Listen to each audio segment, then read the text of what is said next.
We talk NAPHL action for the first time on the podcast, and I dropped in on an MDHL game over the weekend. And how many high school players debuted on NAHL rosters on opening week? Stick around to hear more on all of that. And be sure to smash that subscribe button for me on YouTube here so that you don't miss anything from PD's picks coming up during the fall season and when we get into the thick of it this winter as well. Now, let's talk some hockey. Okay, so I mentioned the NAPHL. This is kind of a first for me and the podcast as well.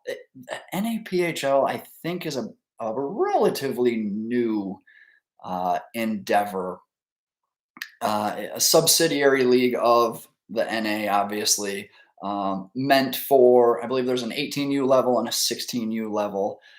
It's become very popular amongst Upper Peninsula kids, UP kids, Marquette, Houghton, Calumet. I even saw a Manistee kid on a roster. The NAPHL kind of offers that high quality fall experience for the UP kids. And it's not all encompassing. Obviously, it's my understanding that there's a lot of multi-sport guys in a UP, and rightfully so. A lot of football players and things like that. So some guys aren't necessarily available or competing in fall hockey, but the ones that do in the UP, I think in the last couple of years have kind of transitioned to the NAPHL. And as I was going through rosters and kind of looking at game schedules and things like that, I found as many as 19 Michigan high school kids playing in action over the weekend, five of them at the 18U level, and then the rest, which would be 14. Math is not my strong suit. 14 at the 16U level. So, like I said, I think it's really starting to grow and become a lot more popular as a fall option for the UP kids and even some downstate kids. You know, I think the MDHL for a long time there was going and playing as they were called guest teams in NAPHL regular season action, which is what took place over the weekend. So, um, pretty good competition, I think, from my understanding and what I know about like the Minnesota Mallards, the Minnesota Lakers, Minnesota Green Giants. Those are all pretty good, pretty strong AAA-ish programs out of Minnesota that are all competing in the NAPHL. So for some of those Michigan high school kids, that's really good competition to be facing this time of year. So um, I'm still a little loose on my understanding of the relationship between the NAPHL and the NA. A lot of NA teams have like affiliate teams, essentially. Odessa Jackalopes, for instance, has an 18U team and a 16U team that play in this league as well. And I don't know if those are maybe kids that didn't quite make it at main camp that they want to continue to kind of watch and monitor and things like that. So they end up playing on the 18U team and whatnot. You know, I think that was kind of the case with Tevin Stukel out of Hancock. Went to, I believe, Austin's main camp over the summer and showed really well and performed really well. And he ended up playing on their 18U. I believe it's 18U, right? Have that right?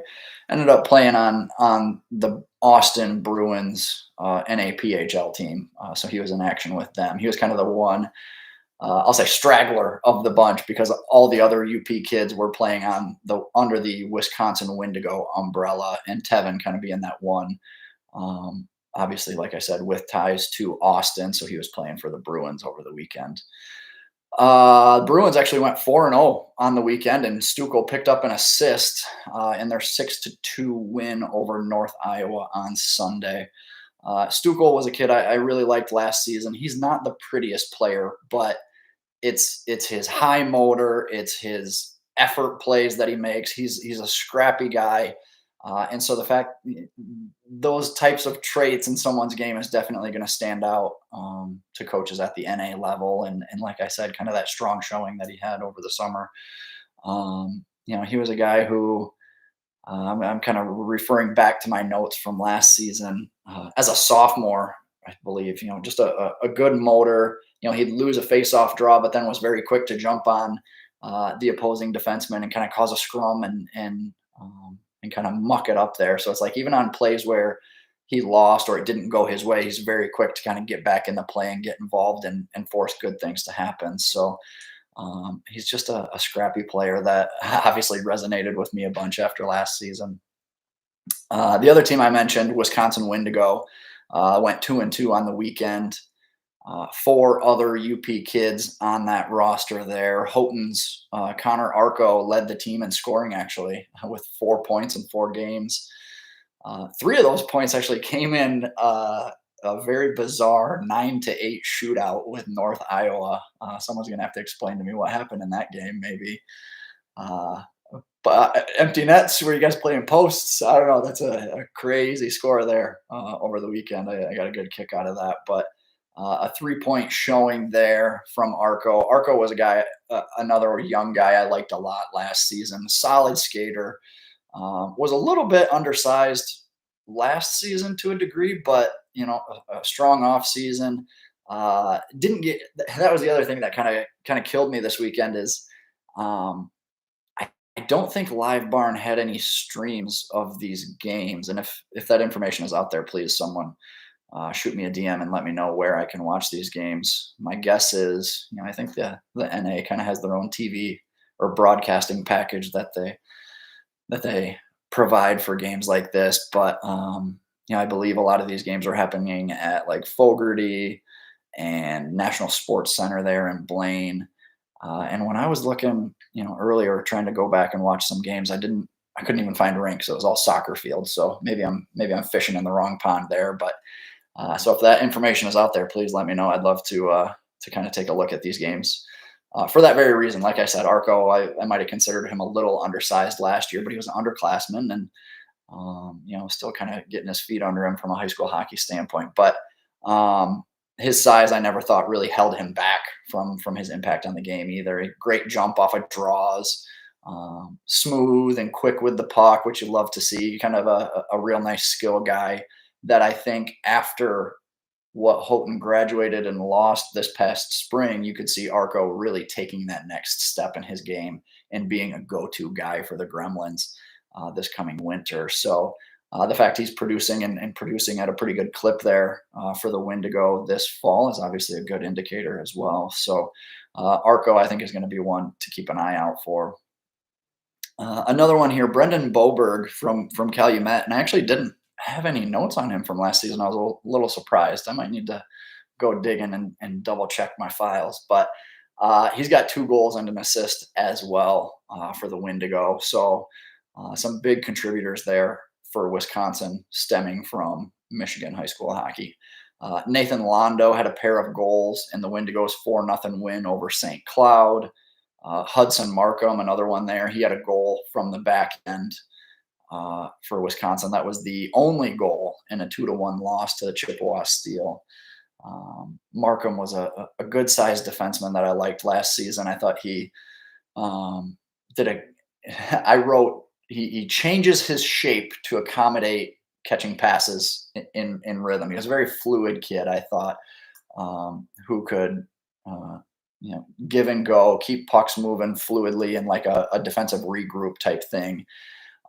Adjusting and moving his body around the puck before it gets to him so that he can catch it fluidly and bump it to a D partner or move it up the wall to a winger. So Markham is another guy I think that could be in line to take another step for Houghton there, who by all accounts should come back and be should be strong yet again after stringing together a couple really good seasons in high school hockey. I think, given some of the pieces they got coming back and maybe even some of the newcomers coming in, really just those young returners now stepping into more prominent roles. I think the Gremlins could be in line for another real strong season.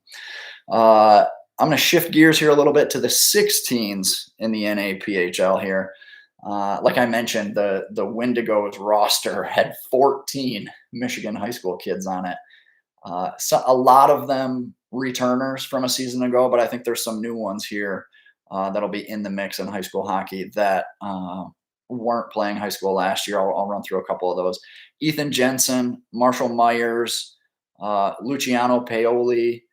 Um, Let me see here. Gunnar Flax. Those were guys who I didn't have on Michigan high school hockey rosters a season ago. But by all accounts and kind of what I'm seeing based on rosters now, it looks like a couple Marquette kids, Hancock kid, and Gunnar Flax there with Houghton, obviously. So I think there's some new faces potentially in the mix here too. But I'll run through a couple standout notes, I guess I'll say from the 16s there. Noah Millette out of Houghton was the second on the team in scoring. He had 3 points. Millette was a guy who, he's a work hard, goes to the right places at the right time. Might not have been as polished of a game, this time last season or this time last year. But obviously a young one who's still developing, still kind of growing. And so I'm very curious to kind of get eyes on him again this fall and see where he's at, because I think he does have a ton of potential there too. So Drake Niemela out of Calumet, he had 2 points. Cully Hayes, goalie out of Escanaba, that I've been pretty high on. And if you've been following the Instagram account at all, you would know that even just now entering his junior season is one of the winningest goalies among active Michigan high school hockey players in the state of Michigan right now. So be sure to check out that Instagram account. We're going to be doing a lot of cool new stuff this season, I think. Some graphics, some videos, and things like that. So be sure to check out PD's picks on Instagram as well. But Cully Hayes went 1-1 on the weekend. This time of year is tough to judge goalies. I'm sorry, but you end up in these kind of all-star format type teams, type games. I say it all the time about the MDHL. It does not favor goalies. Your goals against could be 3.5, 3.6, and you probably want to feel pretty good about it because it's so geared towards offense and high scoring games. And hell, I even mentioned the 9-8 game a couple minutes ago too. So Cully, like I said, 1-1 on the weekend, stopped 60 of 72 shots. He faced 32 of those in the 5-4 win over the Minnesota Green Giants. And again, that's a AAA type program out of Minnesota that's usually pretty good and pretty strong there. So that's a big win for the Windigo, I think. Brady Boberg out of Calumet, he had an assist. Luke Hamlin, another guy out of Calumet who picked up a point. AJ Berger from Manistee was good to see some Manistee representation on the roster as that program kind of continues to build and continue to make a name for itself. And I think guys like AJ Berger being involved in stuff like this really helps that program make its mark. He had an assist over the weekend. He was a guy last season, I thought he had good hips, good feet, was good fluid motion and good in transitions and things like that. And I loved the way he defended. Real good gaps throughout the neutral zone and smart stick placement. Never really overextended himself or put himself in danger, but was very content and played within himself and really limited chances and potential for mistakes. So Berger was a guy I liked last season and primarily played defense, but took a couple shifts at forward, I believe, too, in the game that I watched. Not quite sure. I'd have to go back and look at the website to see if he was playing forward or D this weekend. But Brody Lemire, Marquette kid, he was another one in action. Carter Bierling, two Marquette kids there, plus a couple of the other ones I mentioned earlier. Lemire is one I like a lot. Pretty big frame, maybe a little bit light, but his skates were really good. And especially given his age, being a sophomore, he was very much in command and in control there. Good amount of puck touches as well. Anytime you see that, a guy just consistently around the puck and around the play is usually a pretty good indicator. Bierling, again, maybe not as crisp on footwork wise, but was one who was always engaging in the play, finishing checks, just a pest on the forecheck. causing 50-50 scrums and then coming away with the puck. Bierling was a guy who jumps out to you pretty noticeably with his motor and just his relentless pressure. Um, Let me see here. Houghton's Brody Donnelly was also on that team. I didn't have any notes from him a season ago. I think I caught 3, maybe 4 Houghton games last year, and I think he only played in 1 or 2. I think he missed a good majority of the first half of the season or something like that. But so Donnelly, no notes there. I mentioned a couple of the other guys. So that's kind of it for NAPHL action. Like I said, I'd really like to be able to watch some of these games. So I'll have to keep an eye out for that or see where these games are available. And if you know, like I said, please let me know. NAPHL is back in action on September 26th in Blaine. That season kind of goes 3 weekends this fall where they play. Like I said, they played 4 games last weekend. I think they play 4 more games next weekend, and then there's a third and final weekend, I believe, where they either do playoffs or maybe that's the end of the regular season. I'm not sure. We'll get back to you. We'll keep eyes. We'll keep tabs on the NAPHL in a way that we've never done it here on the podcast. So much more to come on that front, and keeping an eye on some of these UP kids playing fall hockey. So okay, I wanted to shift towards MDHL action. MDHL league play just past the halfway point of their fall season over the weekend, and I had a bit of a window in my weekend calendar, so I figured I'd pop over to the rink and drop in on a game and check it out for the first time. And usually when I go to these types of games, you'll have like a bit of a short list of players you want to watch, who's on what team, what jersey number they're wearing, and that type of thing. So you can kind of zero in and pinpoint who you're going to watch on a given game. But because, like I said, it was such a small window, and I didn't have a whole lot of runway or prep time to get pieces in place for that game, I kind of just showed up and said, well, whoever stands out stands out, and I'll make mental notes, and wrote down some notes too of guys who just caught my attention, kind of out of the blue in a sense, where I wasn't going in with a list of the big names I wanted to watch. It was just whoever stood out and made plays and grabbed my attention were the ones I was going to pay attention to. So, blue versus orange was the particular game I caught, and almost immediately, first player that jumped out to me was Jackson O'Keefe.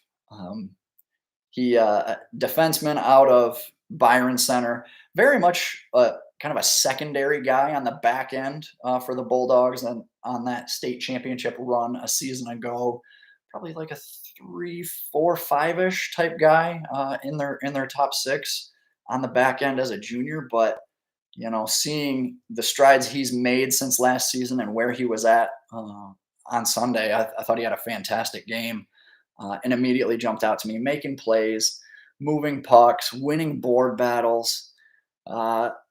It's funny.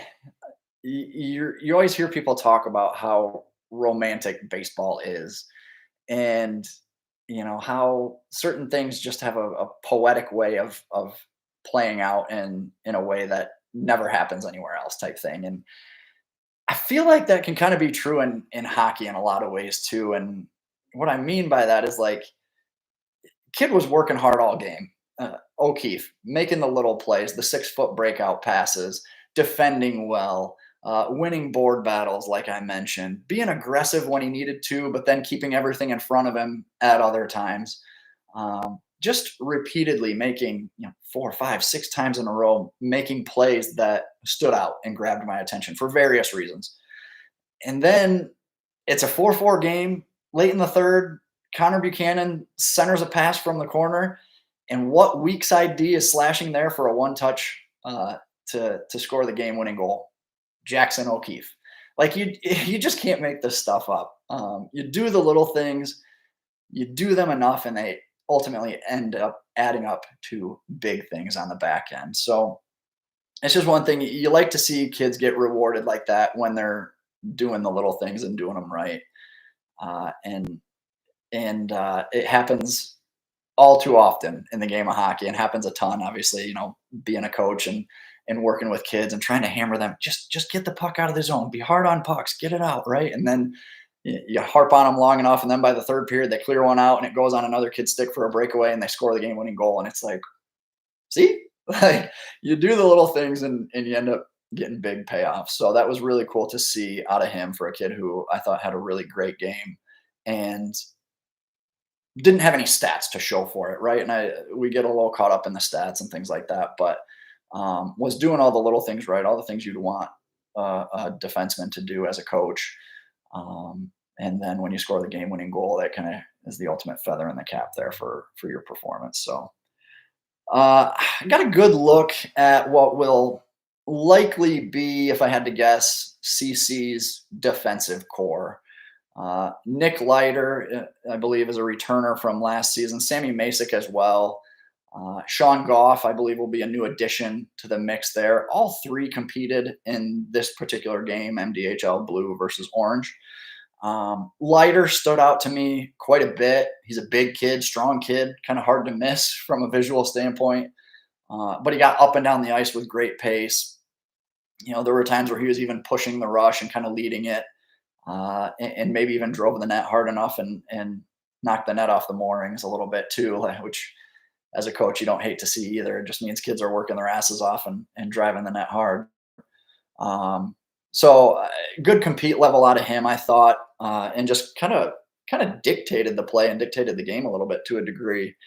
There was another play that was a no-brainer, I think, from a defensive standpoint. Like if you saw this play, you're gonna be like, holy shit, like it just stood out in a very obvious way. Offensive zone face-off, they win the draw back to him.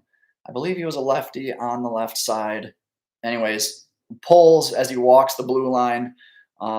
Very fluid, no dust offs. Took one or two strides to get to the middle ice, and then just wired a hard shot low and on net. And I don't know if it caused a rebound or if that was it, but a good scoring chance and just perfectly executed there too. So that was cool to see.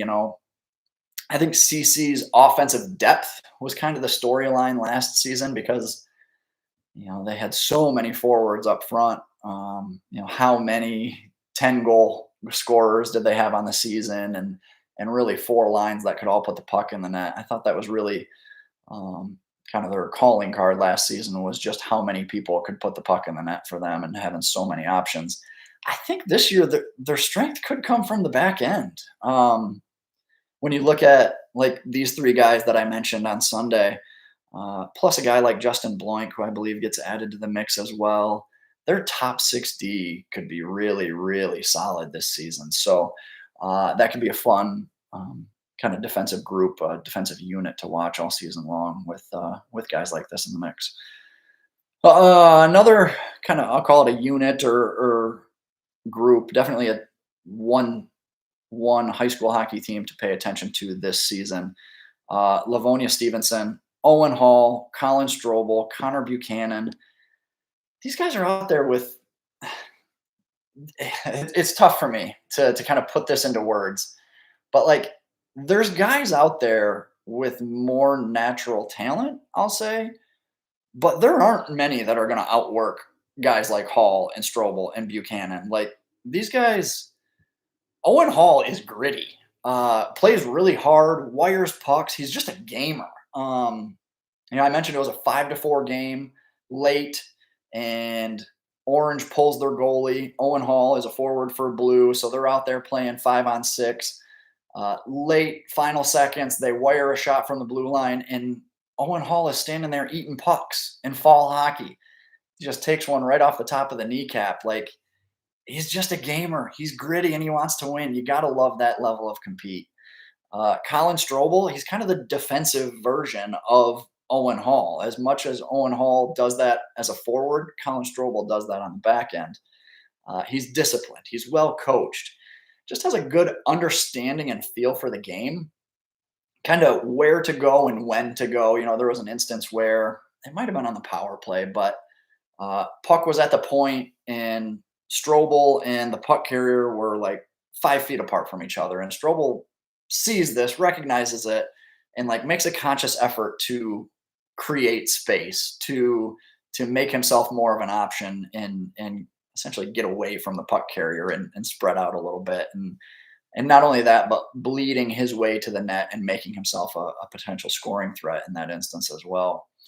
Um, Connor Buchanan quietly leading the league in scoring. I can't believe he's the leading scorer. Like he's very unassuming, quiet game. You fall asleep and the next thing you know it's in the net. Like he has a weird way of lulling you to sleep and then exposing you when you're at your weakest. I'll be damned if he just isn't in the right place at the right time all the time. It's really bizarre. There's not many in our game in high school hockey that are that way. So all three of those guys, different in different ways, and super impactful, super uh, effective, and impact the game in a lot of ways that aren't flashy, that aren't the dipsy do toe drags, that aren't the tic tac toe fancy pass plays or anything like that, or beating guys one on one. They just play the game the right way, and so I think with those guys at the top or kind of the tip of the spear, so to speak, for Stevenson, I think they're going to be a big problem this year. They were super young last year and still had a really successful season despite having just one senior on the roster. So coming back this season with all that youth and experience from last winter, I think is going to make them a really dangerous team moving forward. So one guy who was kind of interesting, an interesting watch, skating on a line with Owen Hall, like I mentioned, was Nathan Dell out of Lakeland. Um, you know, on his own, if I'm only watching him and no one else, like on the ice, I probably wouldn't have him in that top tier of forwards in the league. But he can definitely play with and play off of guys that are. And what I mean by that is when you get those high level guys, this particular game, for instance, you had Owen Hall, Nick Leiter, Tim Peterson. Those are some of your more, I'll call them high profile guys or top end prospects in this particular game. Guys who are capable of making plays on their own and can really control the play at times. Some of those secondary guys on the ice or middle of the roster type guys in the league can end up being passengers and almost spectators to a degree while the top guys go toe to toe. And that was just not Nathan Dell. He was a really nice accent player, is kind of how I would describe his game. Skating on a line with Owen Hall. Hall is one of those top level guys in the league. Dell might not be that, but he played off of a guy like Hall in a really effective way, in a way that not many with his skill set and ability do. Um, he was skating to make himself an option without the puck. He was reliable on breakout passes and bumping it up to the center. A good give and go type of option on that line. That's to me really good hockey IQ and just understanding of the game. Uh, that to me is whether you're a top, a middle, or a bottom guy on the ice, not everyone has that. And so it was really cool to see that type of performance out of him in particular. And just I think says a lot, like I said, about his game and just understanding of the game and where pucks go and where he needs to go at any given shift, essentially. So that was really cool to see. I like that. Stuff like that always stands out to me too. That you like to see. Obviously, the CCs and Stevensons and Brightons of the world are easy to talk about in these instances. But when you see a kid like Nathan Dell out of Lakeland who's making an impact, that's cool to see in the league too. So I'm going to try and drop in on some more games this weekend. I know they've got a couple more league games going, so I'll hope to see all of the 6 MDHL teams in action, and hopefully have a little bit more insight to share on the next podcast. So stay tuned for that. I'm going to shift gears a little bit here towards junior hockey for a minute. The NAHL season kicked off over the weekend, and so I wanted to touch on that for a little bit. Obviously, that's a popular destination, a desired destination, I should say, for Michigan hockey prospects. So I did a little research, thanks to Elite Prospects, in trying to run a bit of a report on how many Michigan kids were set to play on NA rosters this fall. And initially, there was 51 total Michigan-born hockey players on rosters. And going through that, I had pulled about 11 that had played Michigan high school hockey. So you're looking at about 20% of all the prospects out of the state uh, had played high school hockey for at least a season, if not more, in a lot of instances as well. And I'd actually put it out on social media, put a graphic out on Twitter and Instagram and Facebook, as I've mentioned in the past. So be sure to check those out. Had published 11 as kind of the final number of Michigan high school hockey alumni set to make their NA debuts. And I had a coach reach out to me pretty quickly, and he was like, "PD, that number might be a little bit higher." And so went about the long way for research and literally combed through every single NA roster, looking for Michigan kids, looking for names I recognized from the high school hockey circuit, obviously. And he was right. That number was actually 19 Michigan high school hockey alumni on NAHL opening night rosters over the weekend. Pretty impressive number. I'd have to go back and look and see how many total from the state of Michigan to kind of give you a bit of a percentage of how many Michigan prospects played high school hockey.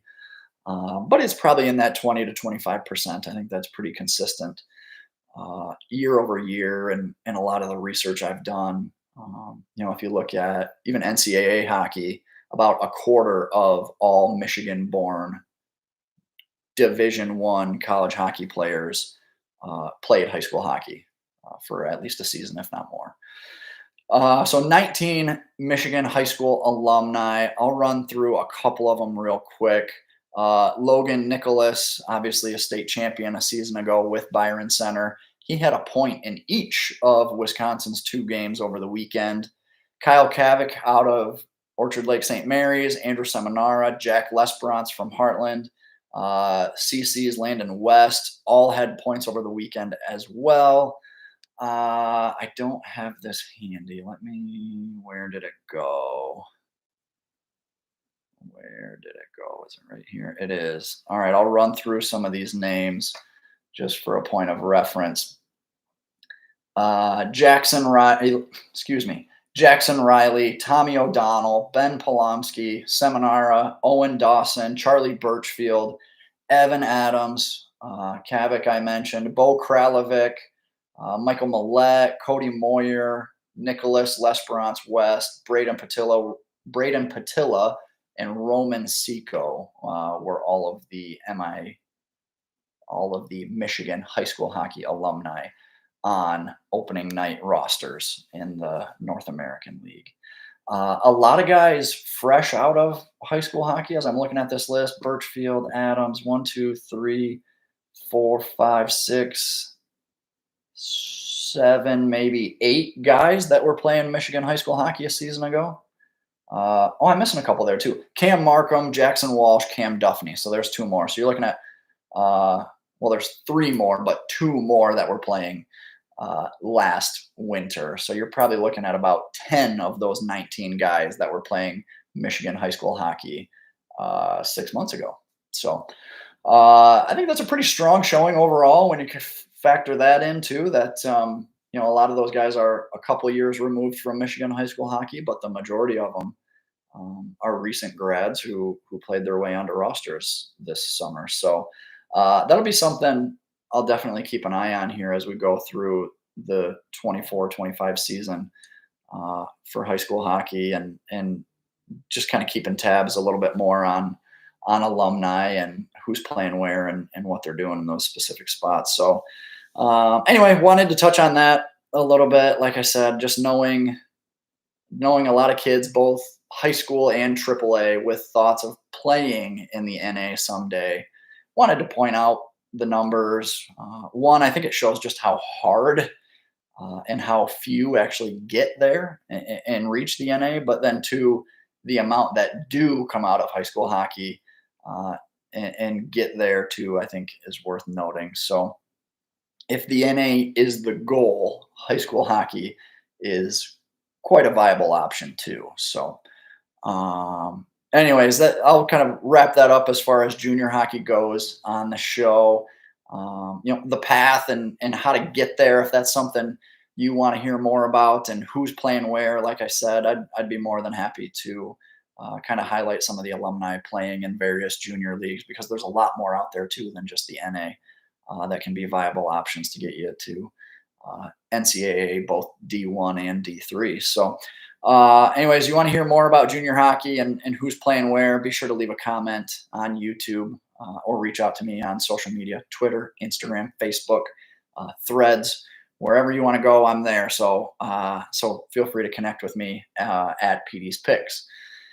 Okay, it's a bit of a quiet weekend coming up. There's not too much fall hockey action on the docket, but I did mention some MDHL action I'll be looking to attend. Uh, Next weekend, though, I think it picks up a good amount. NAPHL is back in action. Got to find a way to get eyes on a few games there, like I mentioned. The NAR Hockey Motor City Classic, that's a mouthful, is next weekend as well. And I believe MHA will be in action as well as a couple top-notch AAA teams. So there should be some competitive games there. So it's exciting times. Exciting times. Regular season is going to be here, I think, before we know it, and there's some good hockey between now and then. So be sure to get out and catch as much as I can, and bring you guys as many notes and insights and thoughts on top players and potential top teams for the upcoming season. And be sure to connect with me, like I said, on Twitter, Instagram, Facebook. Subscribe here on YouTube if you're watching. Follow on Apple and Spotify if you're listening. And until next time, skate hard, have fun, and I'll see you at the rink soon.